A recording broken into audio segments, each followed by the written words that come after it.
What is going on, people? Welcome to the On a Level podcast, episode 33. Today we've got a big one. Today is an audio-only podcast, which I might actually ask you about in a moment. But the man himself, who I've praised constantly, over the last couple years, especially over the last few months, with just, I've got to say it, man, a disgustingly high work rate. The man himself, Open Till Late. How are you?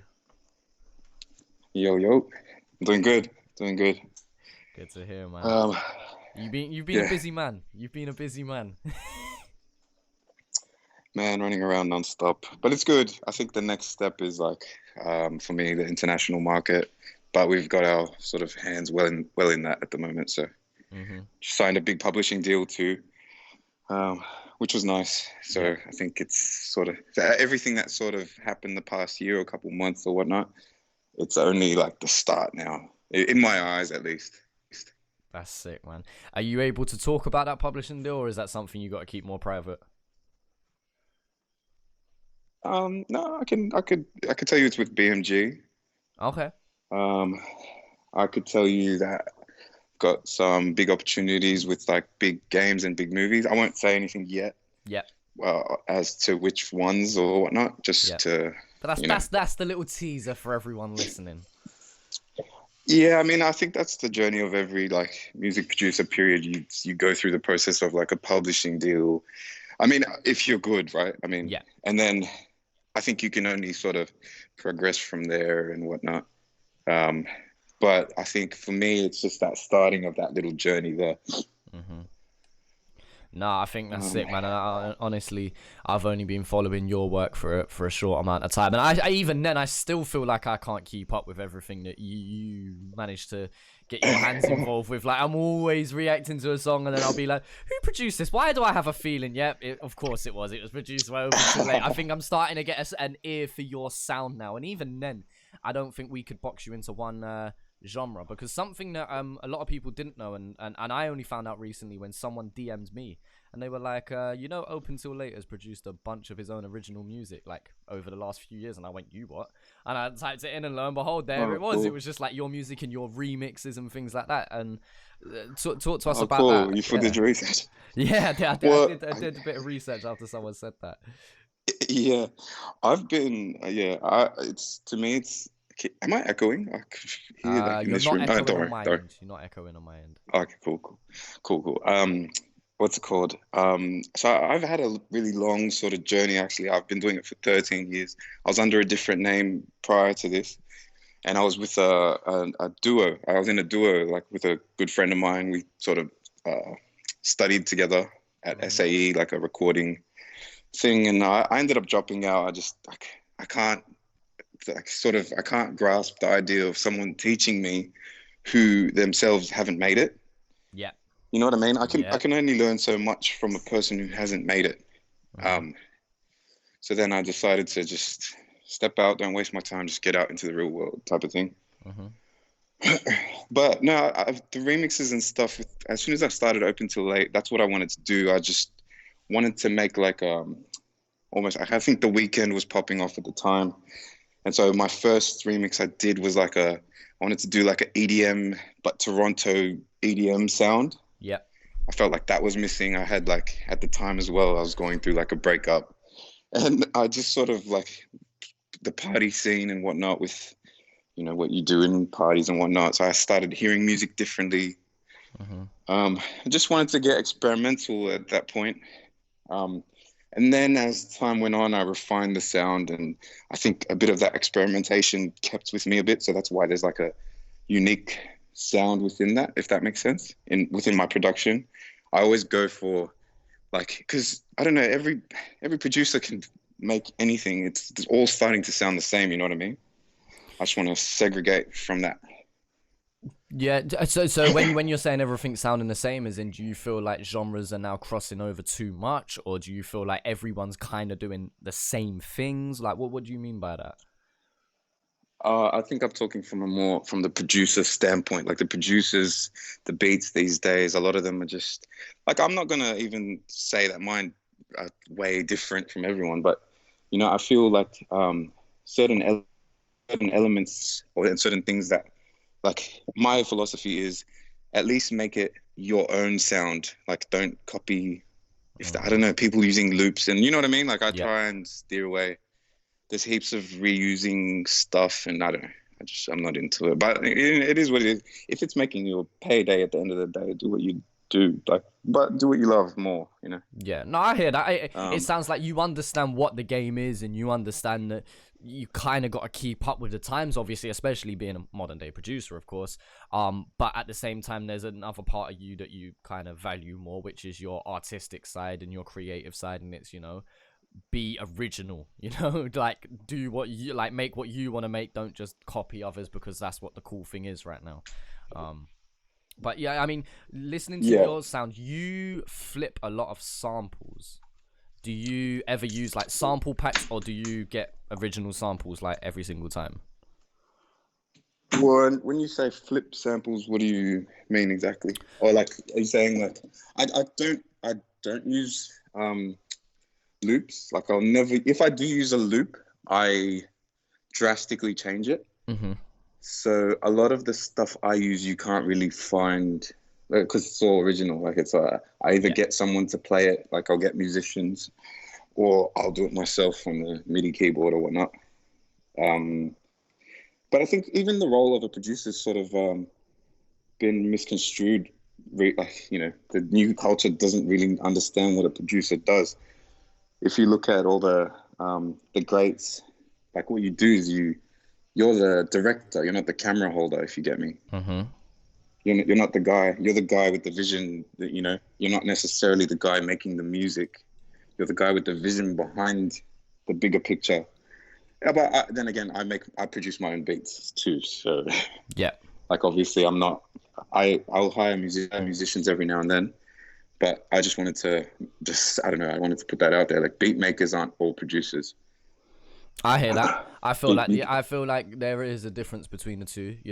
There's people that and just to be clear, there's nothing wrong with just being a beat maker. There's people who Of course are not. able to make a beat or two a day, and they're able to just churn them out on YouTube and do Drake type beat or Roddy Ricch type beat or Cursor type beat, whatever it is, and they're able to just dish out content and just mass produce a specific style and sound, and people then wade through that catalog and kind of pick what they like. I would be a hypocrite if I ever criticize those people, because some of my content and some of the instrumentals that I've picked for my personal music has been from such and such type beats. Like, I'm like, I need something that sounds similar to these two artists, so let me type in those two artists type beats and let's see what we find. Like, I'd be a hypocrite, you know what I mean? Like, but at the end of the day, I can also understand what you mean by being a director of something, really having your hand in where the vision goes with a certain like project or just an individual track, EP, whatever it may be. How much input do you have when it comes to working with artists? Are you the beat maker in the end and more so the producer of your own music, or do you like to be the director and producer of everything that you get involved with? Oh yeah, I'm all about like hands-on all the time. Like for example, like No Effect by Hooligan Hefs. Mm-hmm. That was one where he had the song actually written, and we sort of had he had this beat from a different producer with the trumpets at the start. And so what happened was when he wanted to just come to me just for recording, this was actually the first time we worked together. He just wanted to record. He came in and then he recorded that, and then it was like, No Effect, I do it all day. And it didn't continue after that. It didn't go like No Effect, just see how it builds. And then there's a drop. So I know you're not necessarily a fan of the EDM stuff, but like I said before, with my experiences, with the party scene and whatnot, I know what goes off in that realm. And it's his biggest song so far. So with that being said, it was like, that to me is a visionary move. Like I decided I'm going to do a build up here. Let's do a drop. You know what I mean? So it's like, there's a difference between just making a beat and then sort of, you get what I'm saying? Mm-hmm. It's like shaping the culture through a song, it's like a bigger thing. Like I treat it more of an art and more of like a fucking, like, how do you explain it? Like the difference between a Disney film and then like a YouTube cartoon. You get what I'm saying? Yeah. it's an art in itself, and I try to keep it with the utmost like integrity, and I always try and keep the quality high as well. I mean, obviously, the other thing that you were saying before is I dabble in a lot of different genres and stuff. Mm-hmm. I think that's another sort of how can I say asset that I have, is that I've been a fan of every like genre of music. Like I grew up listening, the family around the house listening to like Gypsy Kings and like MJ. Obviously, I would say is like even I don't know, everything from Elvis to the Beatles to Jimi Hendrix, Yeah. AC. So I grew up around that as opposed to everything else. But then personal taste and girlfriend sort of got me into R&B, hip hop, Mm-hmm. and then it was like from there it just expanded, I think. And then the EDM stuff, like I said before as well. So I'm sort of I do like that I have the ear for it. That's just lucky of how I was brought up, type of thing. My dad's a musician; he's a guitarist. Yeah. He was popular in Macedonia as well. He's like touring Europe and stuff like that. Oh, sick. Um, um, I'm just shut up. But yeah, how did I even get to that? So you're saying obviously you work in a variety of fields. You don't just stick to one sound. You dabble in different genres over time, and that come from The being young, producer growing thing. up with just Yeah. versatile music in your household and in your ears, obviously. But Yeah, sorry, and yeah, going back to the main thing of like, I do, yeah, answering your question, sorry, is that I yeah, do try and keep my hands on the whole way through. yeah, Um, yeah. that's usually my thing, yeah. Yeah, no, I think that's sick. I think that's amazing as well when you get artists that can respect your opinion as well.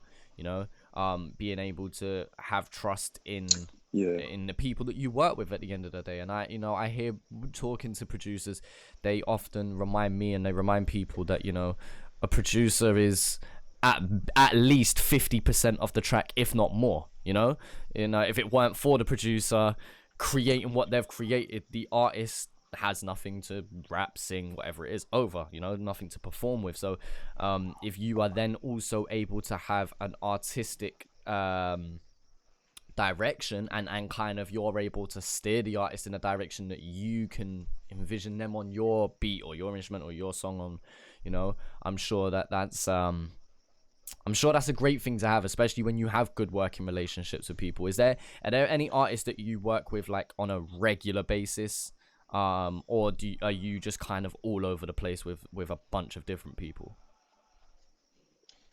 Well, because I guess with me currently is like I am slowing down on like trying to just work with as many people as possible, because I think I've sort of solidified like my brand a little better, at least in my hometown, home city, whatever you want to call it. Yeah, no, definitely. I think Australia is going through sort of. I'm actually impressed with you, by the way, because you're living in the UK and you know so much about the areas and the people. Thank you, man. It's crazy. It's cool. No, but no. Back to what I was saying was, I think I'm trying to now, because I've worked with like some all over the place. The best thing I would say is that I brought I did a lot of these guys' debut tracks, like in the first or the second, you know what I mean, or the ones that blew them up. And that's where I feel honored to work with all these talented people. Like, for example, I think I was honored to. I think I was lucky to be in the situations I was in because of just me hustling and trying to do that. And I was sort of lucky that the people I chose to work with were really talented. Yeah. So it's a two-way street, like you said, the producer does 50%, if not more. Sometimes though, they'll do like 90%. And it depends on the artist, man. Like, cause for example, Hef's like, I listened to him just yesterday and I picked up something he said in a song we did. This guy's a fucking genius, man. Like he's actually with it. Like he's smart. He doesn't just throw random shit in the wind. Like, so he's really good. Even like Young and Lips, he was someone I'm honored to work with. We still got stuff. Like, see, that's the thing as well. I've got so much unreleased material, and that's all sort of better than the stuff that's out. And I'm so excited for for you guys to And hear it. You is know it what I not mean? out So, because of your input, or is that more so down to the artist and them waiting to drop it? well, yeah, it's a calculated like business move. You Yeah. know, you have to. I don't know. So I think that one's gonna be for. You know, I won't. Actually, I can't. I won't But say it's too there, much. I don't know. and I don't know we really. should hear most of it, because obviously I know sometimes you have unreleased music and some artists end up holding on to it, and then next thing you know, like 3 years have passed and they're like, all right, this sounds maybe dated now for the music that I've been putting out. But I'm sure we'll be hearing majority of that over time. And as you said, like 100%. you've name dropped two massive artists and two artists that I highly respect. I mean, Hefs, as you said, touching on your point of him being smart. I mean, anyone who's reaching those heights, even if their music may seem, I'm not saying Hefs does, but even if an artist may seem simple, or you know they're trying to make something sound mainstream, or they're just catering to one thing, like don't get me wrong, if an artist is at that level, like 90 to 95% of them know exactly what they're doing. Like someone like Hefs is calculated. I've spoken to a few people that have worked with him, and they have said the same thing as you. That man is smart and he knows exactly what he's doing. And I would like to say the same about Lips as well. I've not spoken to too many people that have worked with Lips, but just taking one look at him as a brand, I can tell that I get the sense that he knows where he wants to take this. 100%. He's got a good team around him as well. Mm-hmm. I think he's just raw talent. He's so good. Like he's insane. Like when you just hear him sing, like there's heart to it, there's soul to it. You know what I mean? So yeah. So I work with a lot of really, really talented people, and then some. You know, it's the whole spectrum. Yeah. But if the money's right, you know, I don't know. And now I'm sort of not really focused on that. I think I'm focused on the bigger picture. Yeah. Like the long term, build the brand, build the culture, build you know, because it's a good time right now. It's like at the start of the Aussie scene blowing up. It's like for Australia is what I mean to say, is like we've never had a culture. There's never been a scene here, and it's finally just now. You know what I mean? And I'm just right place, right time, starting to form. And again, you keep saying it, like you're working with really creative and talented artists, but you, in my opinion, are a massively creative and talented producer, you know. And so when you have two people or two different, you know, parties, I guess you should say, come together like that, plus a good team around that, from directors to photographers to management, whoever it may be, that's gonna be creating like success. And at the end of the day, I think I hate to say in terms of success is judged by numbers, because I massively don't agree with that, but I'm not even in Australia. I don't live in Australia, but even I get a sense for what people are really thinking beyond just YouTube comments. Like, judging off of, like, people who follow me, like, I might, you know, look through their page or something, or people DM me and just talking with people, and you know, they're naming some of a lot of the artists that you're working with, they're naming some of the hit, like, what's your favorite song? Boom, it's No Effect, or it's Misunderstood, or you know, whatever it may be. And even down to things like working with Cursor, you know, and then Cursor's just a whole different ball game when we're talking about culture and, you know, Australia.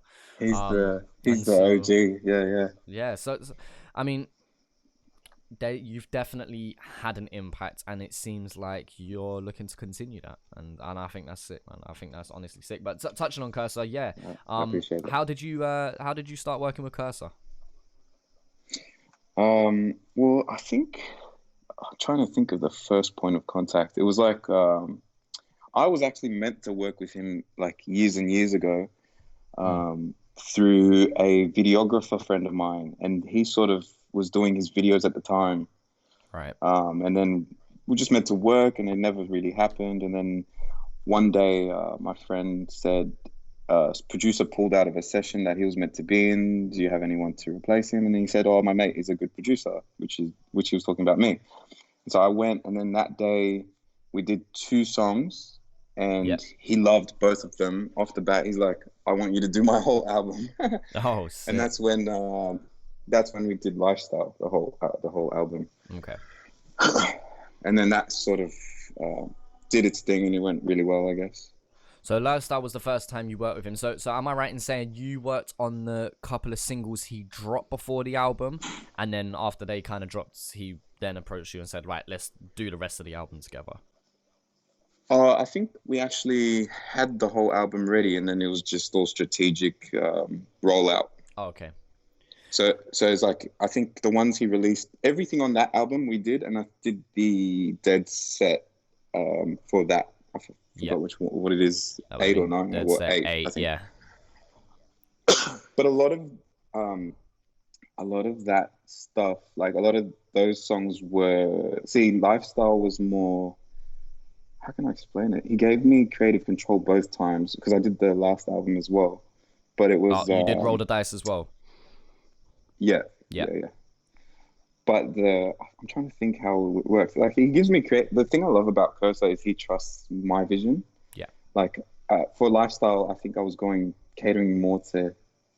Actually, no, I don't know. I was going to say I was catering more to his sound and Lifestyle, but I think I was catering to both, or just the vision I sort of had for him. And it did well. Like, people saying Roll the Dice is top, their favorites of his and whatnot. And I felt honored because he's the OG. Like, he's the one who sort of started the Aussie accent over rap beats. You know what I mean? Like, I'm not going to say that as like, don't quote me on that, but I just mean that's the first time I heard Aussie. Yeah, that was your introduction to Australian rap at the end of the day. Rap.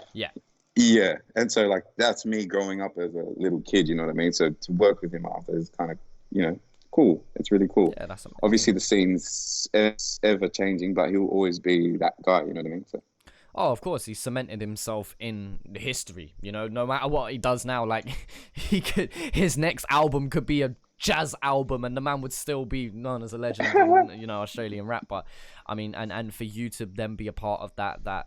I wouldn't say the end of his career, but what will seem to be the later side of the cycle. Obviously, if he does do the 10 albums and just sticks to that. Do you know if you're going to be working with him on his 10th album? Is that something he's thought about, or is that something that you've not discussed yet? 100%. I think we have such a good working relationship. He really trusts me with my work as well, and I don't see that changing unless, knock on wood, something, hopefully nothing bad happens to either of us. We'll be working on that 10th album. Nah, that's amazing, man. And is that in production yet, or is that something that will come down the line? I think that's going to come down the line, just because all this the virus stuff, and he's taking care of his family and whatnot. I don't know.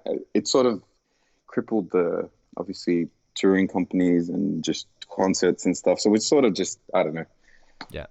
No, I can imagine. I can imagine, because am I right in saying he was meant to tour, wasn't he? And then that tour was cancelled because of all of this. So I'm sure he's going to go and do all of that first, and then it'll be back to tell his story for a 10th album, which is insane because not many artists get to that stage, especially with still being relevant after their 10th album, or still being successful, or still continuing to grow after their 10th album. 100%. And still sell out shows after your 10th album. Oh yeah, that's insane. There's not many artists that get to do that, and despite some people's opinions of Curse has fallen off, or we don't have the same old Curse. Like, I mean, you're gonna get that with any artist that does this for anything over 10 years and 10 albums, but for the wildly positive response he gets, it's definitely insane, and I'm happy for you being able to be a part of that, to be honest, because I praise the production on both of those albums, and so do you do the album mix as well? Do you engineer the whole thing?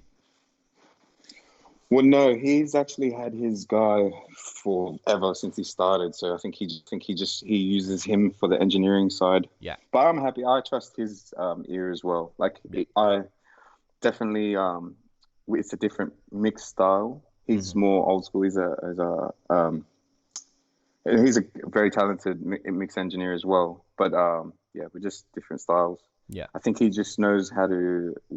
Curse is good with him and been good for years, so I just trust that process. You know what I mean? Yeah. Oh no, of course. I mean, when you have that chemistry and you've built them relationships, it makes a massive difference. The same way, the engineer that I go to, he doesn't produce anything for me, but yeah, he always does my mixes, and I just trust him. Like, there are times where I'll just rock up to the studio, be like, right, I'm gonna record this verse, and then I'm gonna go down the shop, Yeah, I'll be back in like half an hour, 45 minutes, and I'm just like, and he'll be like, what do you want me to do with it? And I'll be like, whatever you want, I trust you. And when I come back, like, there's been times where I've literally been like, you know what? No, it's perfectly fine. Like, it's perfect. Like, you've done more than I even expected. Majority of the time, obviously, I sit with him and I do it with him, and I'll be like, no, do this, that, and the other. Because I mean, I can mix and master, but only to a basic level, nothing crazy. And some of the things that he does, I'm just like, you know what? I'm just gonna let you do it because you know exactly what you're doing, and then there's that trust there. And even he knows, he's like, I know that you don't like this, and I know, and as well, also being able to have that relationship where I might be halfway through a take and he'll just cut it and he'll be like, do it again, you fucked up, or do it again, you're not putting enough energy, or you know what I mean, like change this or rewrite that, and but I'm able to respect his opinion. Vice versa, when he gives me a mix and you know, there's times where I'm like, I don't like that, or no, you can do better here. Like, it's like, okay, cool, and we get this done. And I think that that's a very important thing to have, is to have that chemistry with an artist. Have you ever produced for an artist or anything like that, and ever run into any issues in terms of that, or have you always been able to, you know, keep at least a professional relationship? Yeah, so it's funny story actually is like I don't know if I should name any names, but I've had people where they don't, like, they're like, oh no, I don't know about the song and that. I'm like, bro, trust me, because a lot of people don't want you showing their songs to people, especially competition or anyone else, like even just friends or anything. This you know, now they're just afraid of like leaking and stuff, and I appreciate that. I respect that. No, of course. But I had this one song and it's out now, and it's the biggest song of this artist, right? And the people at first were like, nah, I don't know, man, I don't want to drop this as the first song. I might as well tell you, Misunderstood. No way. Right? Yeah, they were like, nah, it's not the one, bro, it's not the one. I was like, bro, trust me, look. And then, like, you know what I mean? So and then yeah. Now that's just like that will be a classic in years to come. That will be seen as a classic. It just will. Oh, bro, 100%. And that I felt like I had to work for that single a little bit. So I was like, bro, that's the one. I want this. Like, it has to. It's my name's. I want my name to it. You know, I just want it out there. This can't be left unheard. You know what I mean, or whatnot. You know, and I don't know. I think it was just because the structure was different. There's no real. When you listen to it now, it's catchy, but at first you're like, is it the one? You know what I mean? Like, I don't know. Sometimes overthinking is, you know. But so you just had a gut instinct, you had a gut feeling about it and trusted it and got them to believe and trust in it, and then now look where we are. Yeah. It's over what, I don't know, 12 million streams on just Spotify alone. So, I mean, that's really good for a debut song. You know what I mean? I mean, incredible. You know what I mean? For a debut and new art, like, you know what I mean? All that. And again, touching on my point from earlier, you know, in terms of numbers don't define success. I mean, obviously, when you get 12 million streams, I'm sure it's got to be, you know, just a little bit successful. But I've seen clips of him performing, and there are people in the front row trying to hit notes that they can't hit. Like, the runs that Lips can hit is just different, right? Not everyone is able to change like that. And there's people, casual singers like myself, that will try and hit that song note for note. And it is a shit show, but we love it. And I've never obviously been to a show where that's performed, but I've seen clips, and just seeing how people are just going for it and they know it word for word, and the energy, and you know what I mean? And he's just come out of nowhere. Like, that song was out of nowhere. I remember the day that dropped, and then people were like, check out Young and Lips Misunderstood. And I'm like, I don't think I've heard this name before. And so I just thought, oh, maybe it's an artist that, you know, has been about for a couple years or so and I've just not heard of.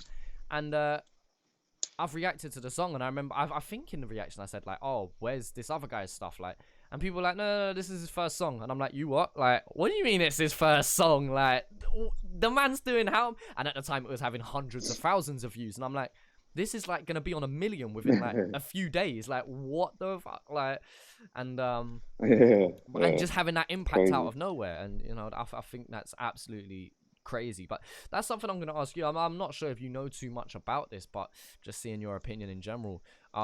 Artists that, you know, they can have a banging first track like Lips. They can have a absolute amazing first track. But certain groups or acts, they drop one song and they seem to get hundreds of thousands of views.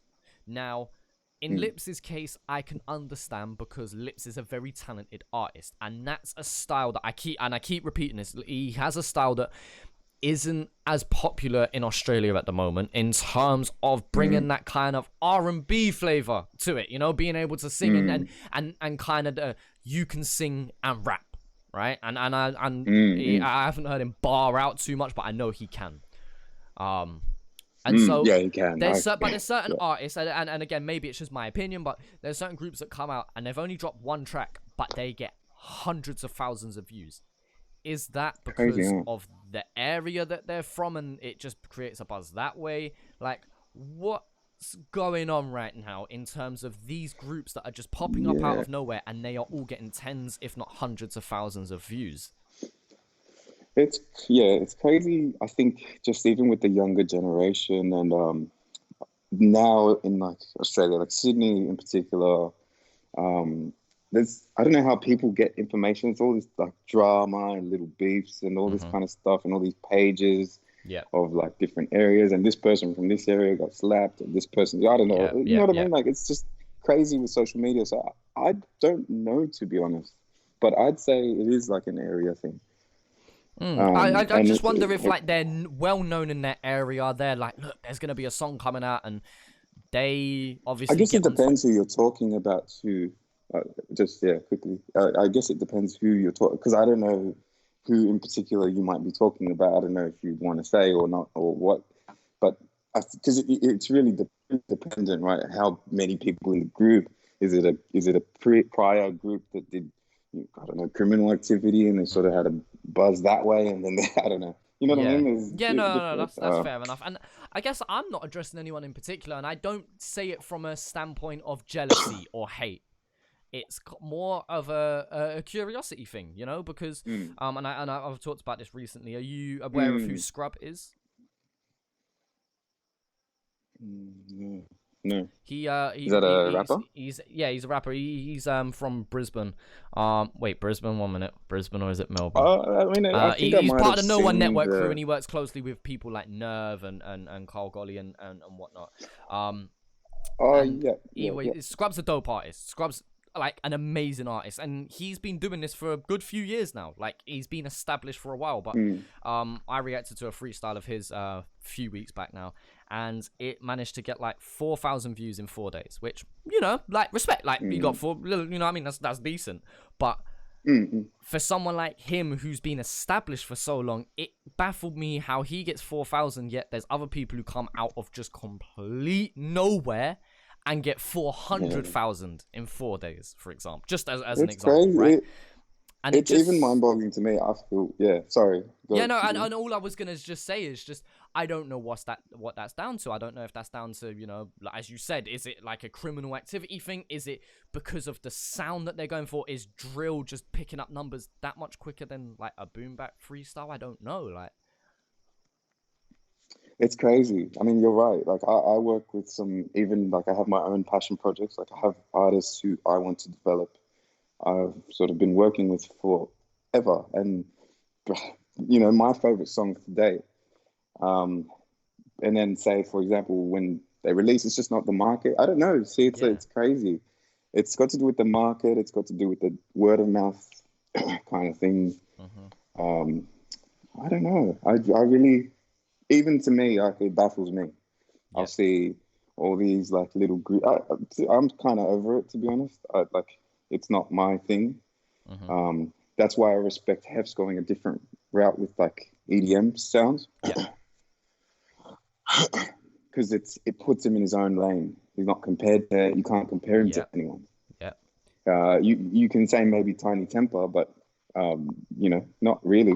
I mean, Tiny Temper did like the he went pop, obviously. For those who don't know, Tiny Temper is a UK artist who made a name for himself off of grime at first and like underground rap, and then got signed, I believe, and then started making songs like Pass Out and worked with artists like Labyrinth and whatnot, and went pop. But he went pop, but wasn't massively disrespected by his underground like following, you know. People followed him, and he went pop, and they were like, "You're doing pop, you sold out, but at least you did it in a good way in some ways." And he used to, you know, do these like rap tracks with a very electronic sound, but then would have like drum and bass breakdowns at the end and things like that, which I thought were dope at the time.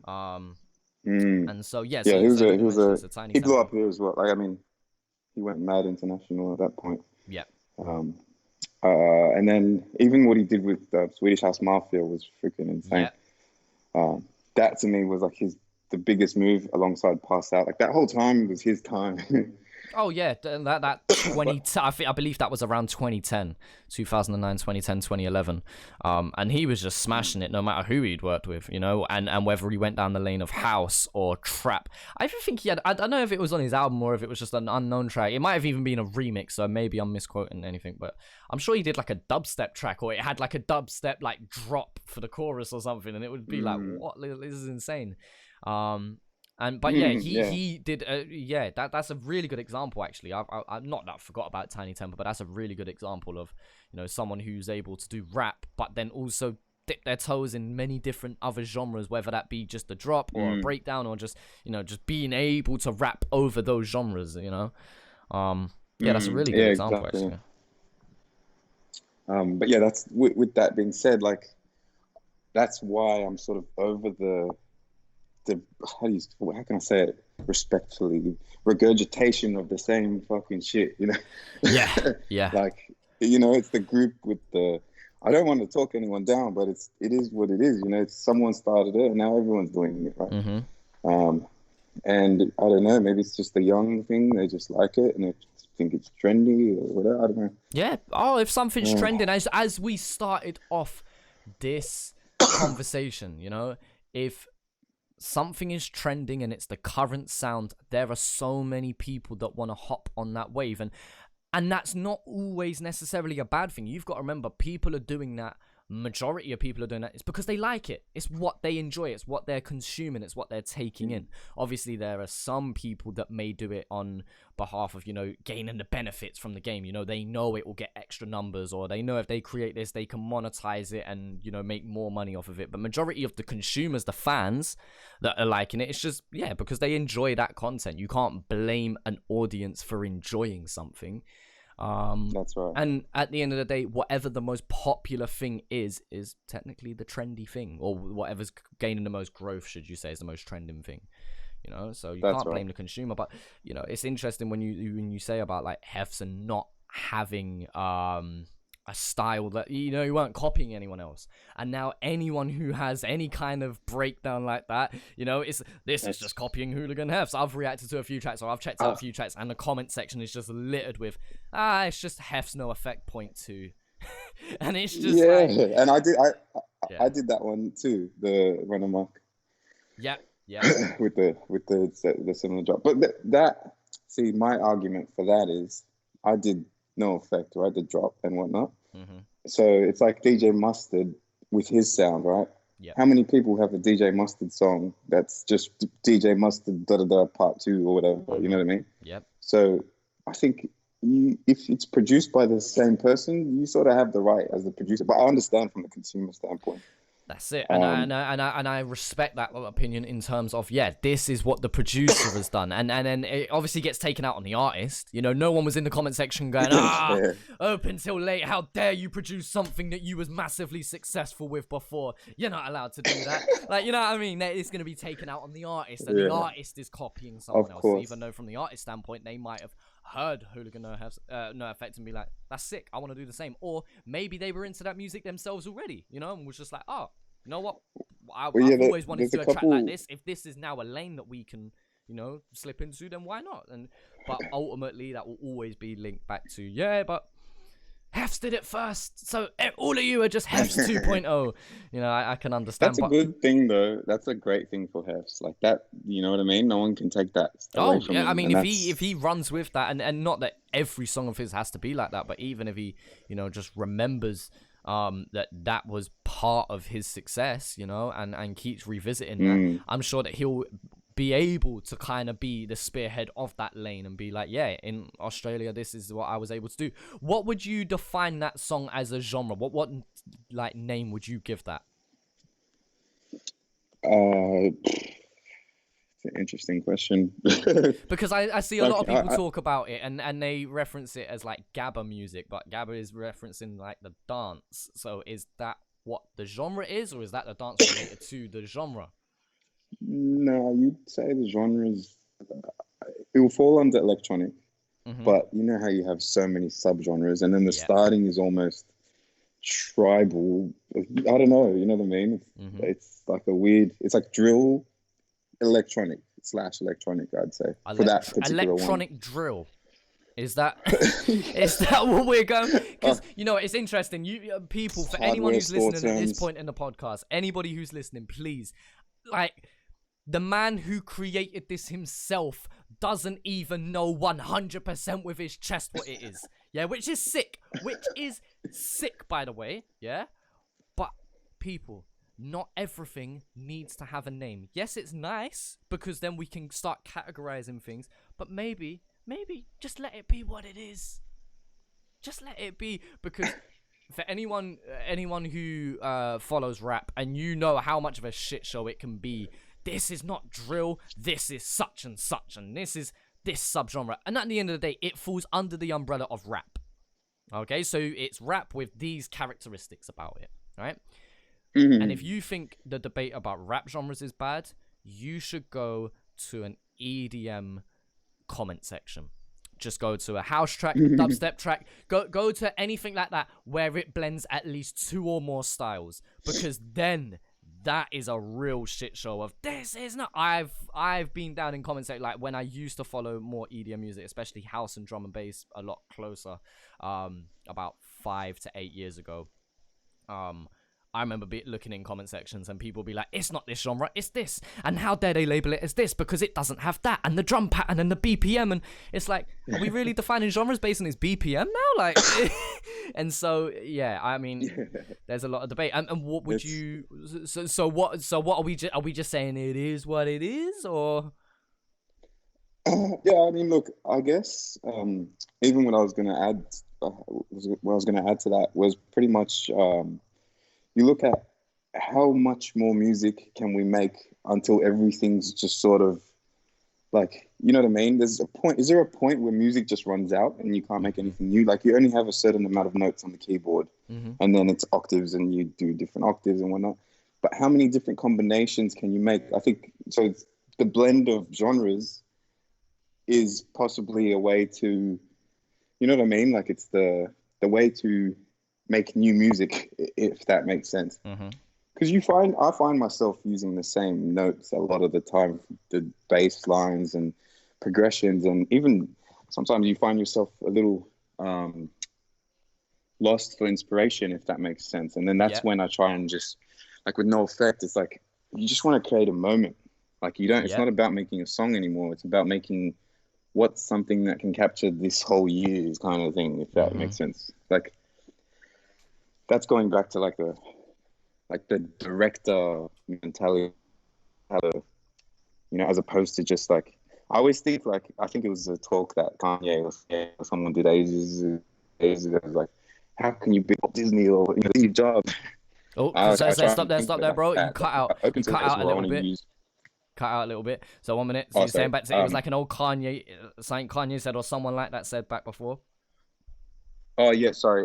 So like Kanye, for example, like I remember I got inspired by him saying like, he's the Walt Disney, he's the Steve Jobs, he's the Apple. You know what I mean? Like he's putting himself up there with the greats of the greats.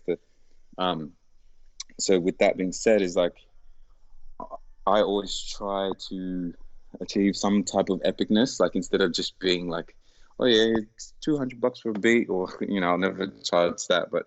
You know what I mean? Yeah. I see things online like $69 for fucking 60,000 beats or something. God knows what. You know what I mean? Like, yeah, like it's ridiculous, man. Like, so I guess what I'm saying is I'm trying to set the brand high and stick to that, create moments as opposed to just songs. Yeah. So create like That's the mentality I feel. I don't even know how I got to that, to be honest. Yeah, no, All of you this know, stuff, saying yeah. running out of ideas and trying to find inspiration, and Oh, instead of that's just right. creating churning out the same thing over and over again, you want to create those moments, create those bangers, those standout moments, and really have a unique style and sound. Yeah, that's right. Sorry, that's right. That's what I was saying. So I there, think I'd say it is what it is. Back to the genre thing. It yeah, is what it it is. just is what So, it is, and I think that's sick. Just let it be what it is. Why do we have to put everything in a box? yeah, exactly. Um, Uh, it's Another interesting. thing too. Go on, Yeah. go on, Oh, go, sorry. go. No, it's a rare. I was gonna full change topic to it, but I was gonna Okay, compare like just very quickly then, the last thing I'll yeah. just touch on the running out of notes ideas, I can understand that, 100% I can understand it, but what people realize is interesting when people say that, like, is there going to be a point where we can't create anything new and original, right? And Mm, I think that's such an interesting concept because if anything, music has become more simple over time, especially in the that's right. realm of dance music, pop music, rap music, because we're in a 4/4 signature, time signature, right? We Mm, are in the world of like orchestral music and classical music and even like film mm, score. To those kind of composers, we live in such a tiny, tiny capsule of ideas. We are that's basic right. compared to a lot of people who study historical music. So when and I don't have a full knowledge of classical music in history, so I'm not going to go Yeah. too much into it, but think about this. There is music out there that can touch every single keynote in a circle, in a circle of fifths, and they can change time signatures halfway through a song and all of these different instruments, and then we've got like, oh, we've got a MIDI based keyboard and a set of drums and slap A bala kick, clap. 808s, and we've got modern like trap now. You know what I mean? Like, I Oh understand that man. thought process, and from my own, and I say that to myself sometimes, is there going to be a point where we just can't create anything new and original?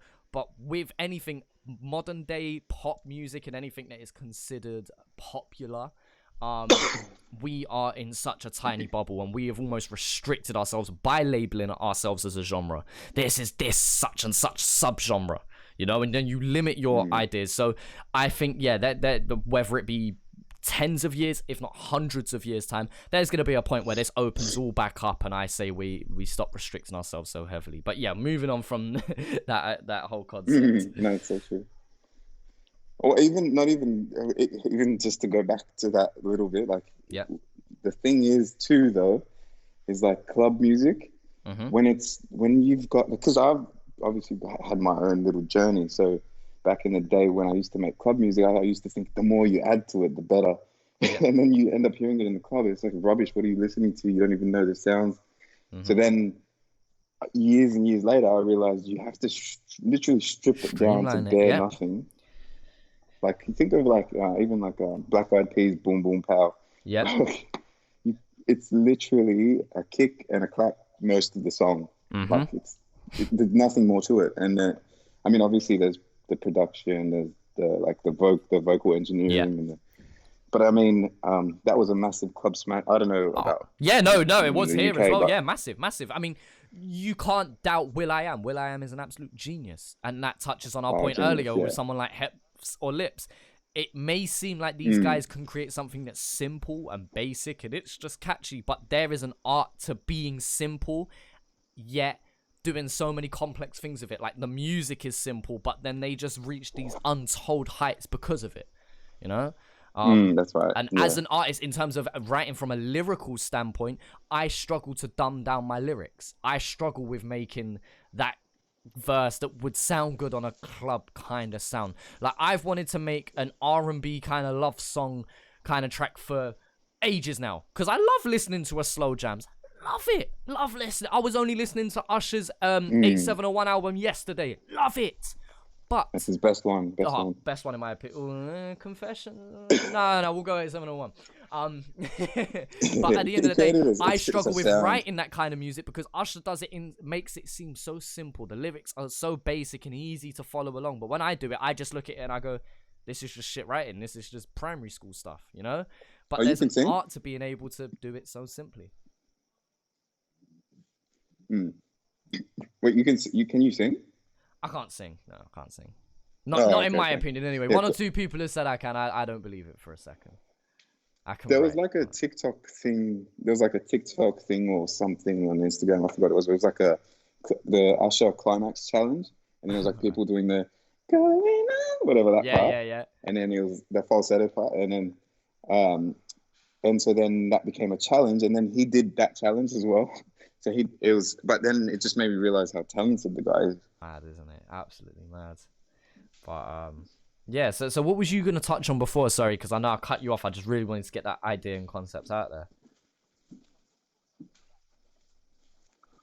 I completely forgot, to be honest. Mind blank. I am bad for doing that I sometimes. completely forgot. Where I don't allow this to be, No, I try not to keep this as an interview, obviously. So I want to speak and share my ideas as well, which selfishly. So I don't just ask a question and sit back. Obviously, if you're speaking, I listen, but yeah, I try to steer away from it just being an interview where the other person speaks the entire time. So if you're looking for interviews, people, that's not it. We're here to have a chat. But so what have you been up to in isolation, and how's things been for you? Has things slowed down for you, or have you been just as busy as usual? uh, I've been busier actually, but the difference is I've put my time into more like long-term things. Like so, um, for example, I used to spend a lot of time as like the recording engineer and the thing. Like so, my goal now is to hire a recording engineer, Mm-hmm. uh, um, so that I can focus on the producing and I like mixing my own stuff and Yep. mastering. um, so I mean that was the majority of my time, the recording process. So now that I've had that cut out for me, I'm focusing on like business ventures and different things like outside of music as well. Like Mm-hmm. Open Till Late, I want to make a brand that's not just, you know what I mean? I like the way I've branded myself so far. I've got goals for different things like apps and stuff like that. Like even outside of Open Till Late altogether. So I've been busier, but not in in the way that you might be asking, if that makes sense. Yeah.